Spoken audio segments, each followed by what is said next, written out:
आगे हम एक ऐसी टेक्निक मेथड की बात करेंगे, विधि की, जो अक्सर लैबों में इस्तेमाल की जाती है, जो पैथोलॉजी में इस्तेमाल होती है। जैसे कि कुछ जीवों की, सूक्ष्म जीव जो होते हैं जो डिजीज़ फैला देते हैं, बीमारी, और उनकी पहचान करने के लिए एक विधि का इस्तेमाल किया जाता है, जिसकी मदद से आसानी से सूक्ष्म जीवों की पहचान की जाती है कि कौन सा सूक्ष्म जीव कौन से बीमारी के लिए जिम्मेदार होता है। ठीक है, तो ये कौन सी विधि होती है? ग्राम स्टेनिंग मेथड, यानी कि ग्राम रंजक विधि।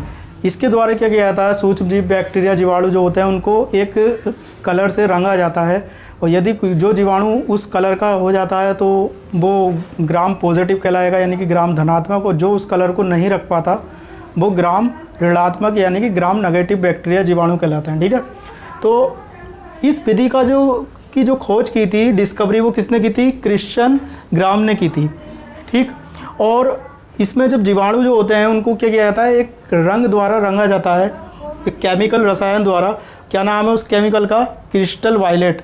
ये वायलेट बोले तो पर्पल कलर जो होता है, तो यानी कि potassium iodide, Ki, potassium iodide जो रासायनिक पदार्थ होता है, उस केमिकल द्वारा, रंजक द्वारा रंगा जाता है बैक्टीरिया, जीवाणुओं को, और उसकी कुछ समय बाद जो होता है फिर उन बैक्टीरिया को, जीवाणु को धोया जाता है। किससे? अल्कोहल से या एसीटोन से। धोने के दौरान जो जीवाणु के शरीर पर वो रंग रह जाता है, यानी कि वो जीवाणु, वो कलर जब चिपक जाता है उनके शरीर से, तो अल्कोहल से या एसीटोन से भी धोने के बाद वो उसी कलर के दिखते हैं, उनके शरीर से वो जो कलर छूटता नहीं है। लेकिन कुछ जीवाणु ऐसे होते हैं कि उनके शरीर से वो कलर चिपकता नहीं, और धोने के बाद भी वो कलर भी धुल जाता है, तो वो जीवाणु उस रंग से नहीं रंग पाते। नहीं रंगने के कारण उन्हें हम कह देते हैं ग्राम ऋणात्मक जीवाणु, यानी कि ग्राम नेगेटिव बैक्टीरिया, और जो रंग जाते हैं उस कलर से उनको कहते हैं ग्राम धनात्मक जीवाणु। क्यों रंग जाते हैं? क्योंकि इनके शरीर, इनके जो कोशिका भित्ति होती है जीवाणुओं की, यानी कि सेल वॉल, उसके बाहर कोई ऐसी लेयर नहीं होती।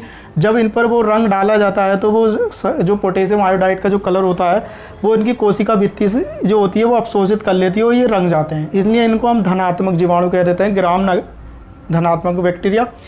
और जो नहीं रंगते उनके शरीर पे एक, उनकी जो कोशिका भित्ति है, उनके कोशिका भित्ति के बाहर एक मोटी सी परत होती है, और किसकी बनी होती है? वो लाइपोपॉलीसैकेराइड की बनी होती है। लाइपोपॉलीसैकेराइड की ये परत क्या करती है? जब रंग हम इन जीवाणुओं पर डालते हैं, बैक्टीरिया पर, तो वो रंग को इस तक नहीं आने देती, कोशिका भित्ति तक। ठीक, अब वो कलर ऊपर ही रहता है इस लाइपोपॉलीसैकेराइड पर ही, और जो एसीटोन अल्कोहल से धोने पर हट जाता है, जिसकी वजह से ये जीवाणु जो होते हैं रंग नहीं पाते। इसलिए हम इनको ग्राम नेगेटिव जीवाणु कहते हैं, क्योंकि इन पर कोई रंग नहीं लगा, और इन पर लग गया तो इन्हें धनात्मक कह दिया। ठीक है, तो इस तरीके से क्या होता है, ये एक मेथड है जिसकी वजह से कुछ जीवाणु जो होते हैं, कुछ बीमारी के, जैसे निमोनिया, कोकस, इस तरह कुछ जीवाणु होते हैं जो रंग जाते हैं, कुछ नहीं रंगते। तो पहचान करने की एक अच्छा सा मेथड है, जो जब लैब में जब कोई रिपोर्ट आती है किसी चीज़ की, डिजीज़ की, बीमारी की बनकर, तो उसके हिसाब से इसके द्वारा आइडेंटिफाई किया जाता है जीवाणु को, बैक्टीरिया को। नेक्स्ट हमारा आगे देखते हैं कि ग्राम पॉजिटिव जो बैक्टीरिया होते हैं उनको मारने के लिए जो मेडिसिन, एंटीबायोटिक्स होती है, वो पेनिसिलियम जो होता है प्रतिजीविक एंटीबायोटिक, उससे पेनिसिलिन नाम की दवाई बनाई जाती है। तो पेनिसिलिन जो होती है वो ग्राम पॉजिटिव बैक्टीरिया जीवाणु को मार देती है, लेकिन ग्राम नेगेटिव बैक्टीरिया जो होता है वो एंटीबायोटिक्स से नहीं मरते। एंटीबायोटिक का उन पर कोई फ़र्क नहीं पड़ता, इसलिए ये एंटीबायोटिक से नहीं मर पाते, इन पर कोई असर नहीं हुआ। ठीक है, तो आगे अब हम बात करते हैं कुछ बैक्टीरिया की, कि कौन से ग्राम पॉजिटिव बैक्टीरिया होते हैं और कौन कौन से ग्राम नेगेटिव बैक्टीरिया होते हैं। ठीक है गाइस, तो चलिए देखते हैं। जो हमारे ग्राम पॉजिटिव बैक्टीरिया होते हैं, यानी कि ग्राम धनात्मक जीवाणु, वो कौन कौन होते हैं?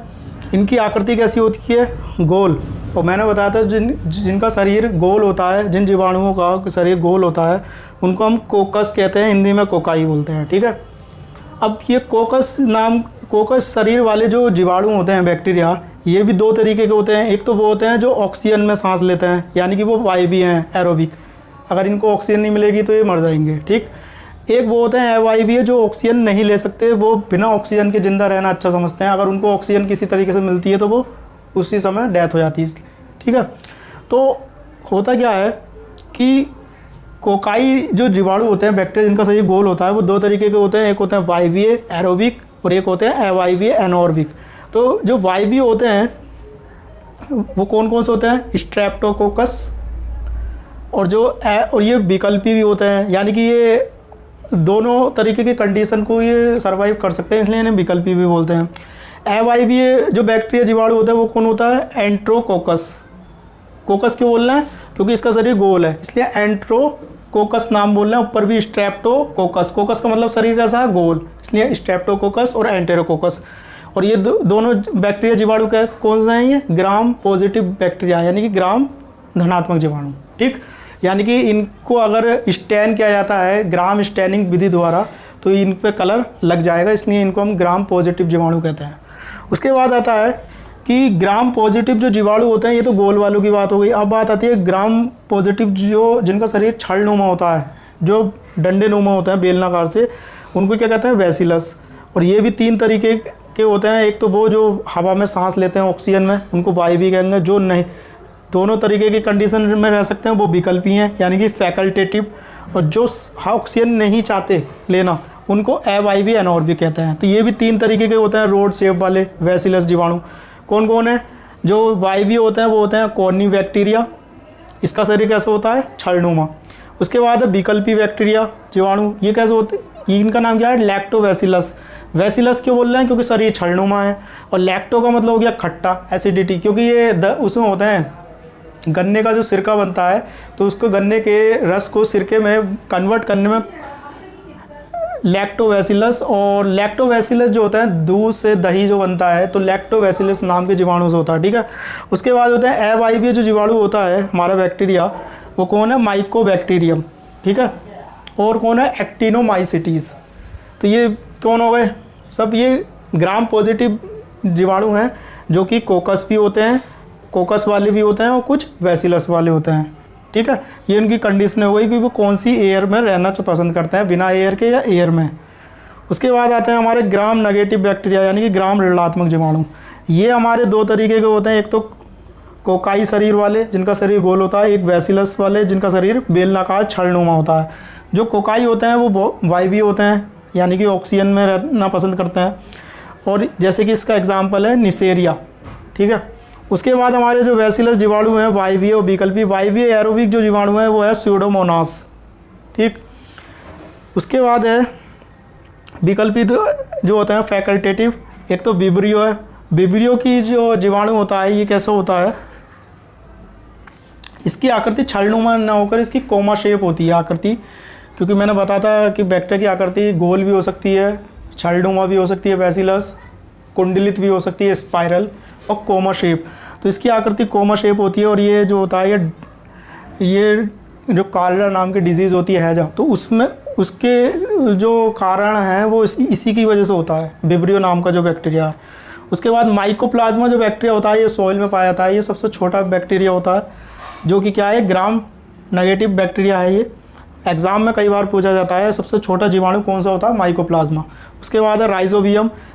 राइजोबियम जो होता है ये नाइट्रोजन को मिट्टी में मिलाने में मदद करता है। ये एक सहजीवी जीवाणु कहलाता है, सिम्बायोटिक बैक्टीरिया। उसके बाद है एजोबैक्टर। तो ये सब क्या है? विकल्पी जीवाणु होता है, जो हर तरीके के मीडियम में रहना पसंद करते हैं। इस तरीके से क्या हम देख सकते हैं यहाँ पर कि ग्राम पॉजिटिव बैक्टीरिया कौन कौन से होते हैं और ग्राम नेगेटिव बैक्टीरिया कौन कौन से होते हैं। इस तरीके से इनमें हम डिफरेंस देख सकते हैं। अब हम जीवाणुओं की बैक्टीरिया की जो बात करेंगे उनके पोषण के आधार पर करेंगे कि इनका जो न्यूट्रिशन की जो विधियाँ होती हैं वो किस तरीके की होती हैं। ठीक है, तो न्यूट्रिशन बेस्ड बैक्टीरिया यानी कि पोषण विधि क्या होती है इनकी। तो हमारे जो पोषण की विधि पर देखें तो जीवाणु जो होते हैं वो 2 तरीके के होते हैं। एक तो होते हैं ऑटोट्रॉफिक, या फिर कह सकते हैं हम इन्हें फोटोट्रॉफिक। ऑटो का मतलब हो गया स्वयं, ऑटो माने स्वयं, और ट्रॉफिक माने पोषण करना, यानी कि स्वयं खुद ये अपना भोजन खुद बना लेते हैं। ये इन्हें फोटो का मतलब प्रकाश, यानी कि प्रकाश की मदद से ये अपना भोजन बनाते हैं। और इसलिए हम इन्हें क्या कहते हैं? स्वपोषी जीवाणु कहते हैं, क्योंकि ये अपना भोजन खुद बना सकते हैं, क्योंकि इनके अंदर क्लोरोफिल होता है। जैसे कि कौन कौन से होते हैं वो बैक्टीरिया? एक तो होता है साइनोबैक्टीरिया, यानी कि नील हरित शैवाल, और इनके एग्जाम्पल क्या है? एनाबीना और नोस्टॉक। जो अक्सर में पूछा जाता है कि ब्लू ग्रीन एल्गी जो होता है ये क्या काम होता है इनका? नाइट्रोजन को फिक्सेशन करना। ये अपना भोजन भी खुद बनाते हैं। ऑटोट्रॉफिक बैक्टीरिया हैं ये। और कौन से होते हैं? Green sulphur and purple bacteria, यानी कि हरित और बैगनी रंग के जो जीवाणु होते हैं, जिनको हम आर्की बैक्टीरिया या प्राचीन बैक्टीरिया भी बोलते हैं, ये भी ऑटोट्रॉफिक होते हैं। इसके बाद हमारे जो दूसरे टाइप के जीवाणु होते हैं, एक होता है हेट्रोट्रॉफिक, या वो कह सकते हैं हम इन्हें कीमोट्रॉफिक, यानी कि ये अपना भोजन खुद नहीं बना सकते, इसलिए हम इन्हें विषम पोषी जीवाणु भी कहते हैं। ठीक है। कीमो का मतलब हो गया केमिस्ट्री यानी कि रसायन, यानी कि ये रसायन तौर पर अपना भोजन बनाते हैं, प्रकाश को अवशोषित नहीं कर सकते, इनके अंदर वो क्लोरोफिल नहीं होता जिसकी वजह से धूप को कैच कर सकें। कौन कौन से होते हैं जीवाणु? जो विषमपोषी जीवाणु होते हैं जो दूसरों से अपना भोजन प्राप्त करते हैं सड़े गले पदार्थों से। मृतपोषी होते हैं एक तो सैप्रोफाइटिक, जो सड़े गले चीज़ों से अपना भोजन प्राप्त करते हैं चीज़ों से, पदार्थों से। और दूसरे होते हैं परजीवी जो दूसरों पर निर्भर रहते हैं, जैसे कि पैरासाइटिक भी बोलते हैं हम इन्हें।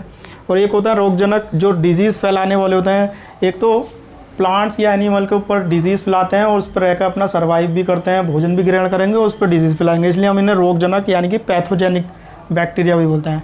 तो 3 तरीके के होते हैं विषमपोषी में, मृतपोषी, सैप्रोफाइटिक, परजीवी पैरासिटिक एंड रोगजनक पैथोजेनिक बैक्टीरिया।